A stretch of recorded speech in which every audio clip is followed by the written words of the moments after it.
Today, President Trump is expected to sign an executive order centered on public safety in the district. That executive order will reportedly address homeless encampments, prosecution of gun crimes, and nuisance crimes like public urination and graffiti. Mayor Bowser says she has not seen the text of the order thus far, and any minute now we are expecting community leaders to hold a rally in response to these efforts.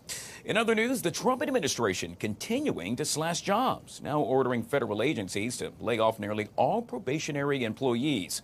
The layoffs could potentially impact several 100,000 workers. Probationary employees generally have less than a year on the job.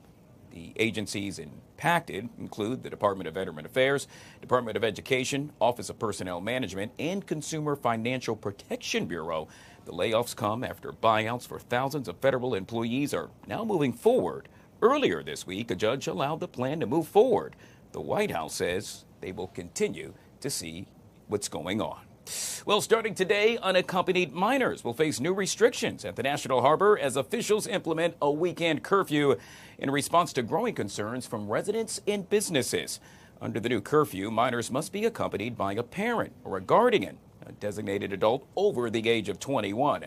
Joining us now to discuss all things surrounding that is Prince George's County Councilmember Walla Blagay back here on the Live Zone. Walla, it is always good to see you. Thank you so much for coming on the show. As we get her set up, I need to make mention that this was already in place for quite some time, and a lot of folks were continuing to see if this would be renewed. It is evident that that has been the case, and when we get a chance, we'll speak with Ms. Blagay about that as well. Obviously, top of mind for a lot of folks right here in the nation's capital.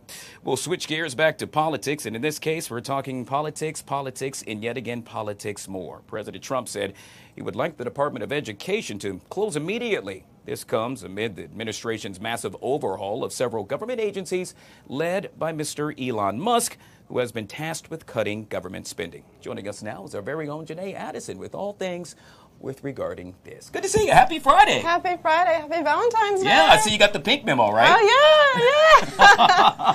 A lot of folks celebrating Valentine's Day in a major way. However, a lot of folks saying, hold up, wait a minute. When it comes to the Department of Education, perhaps closing immediately. What's the latest on this? Yeah, so the administration is planning to cut off funding for the Department of Education, at least on the federal level. This comes obviously as the administration continues to intensify efforts to shrink the size of federal workforce. Now, asked to how the Trump administration plans to implement this, here's what Trump had to say. How soon do you want the Department of Education to be closed?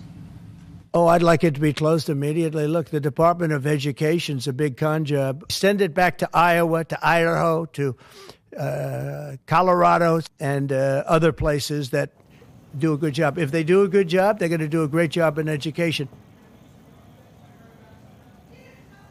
Obviously, the president making comments with regard to this. It's interesting to see how all of this really is unfolding. I'm curious, as we look forward, I'm wondering what education officials are really saying about this as well. Yeah, so a lot of these federal workers were once also educators themselves. And a lot of the concern is how this will impact students, particularly students from low-income households and minorities. Yeah, yet again, a very important topic and something we will continue to monitor. I should also make mention that the Department of Government Efficiency, also known as DOGE, announced Monday that some $881 million related to 89 DOE contracts, was actually being cut. A lot of folks stating right now what is going on. Janae Addison with all things covering this. We truly appreciate you. Of course.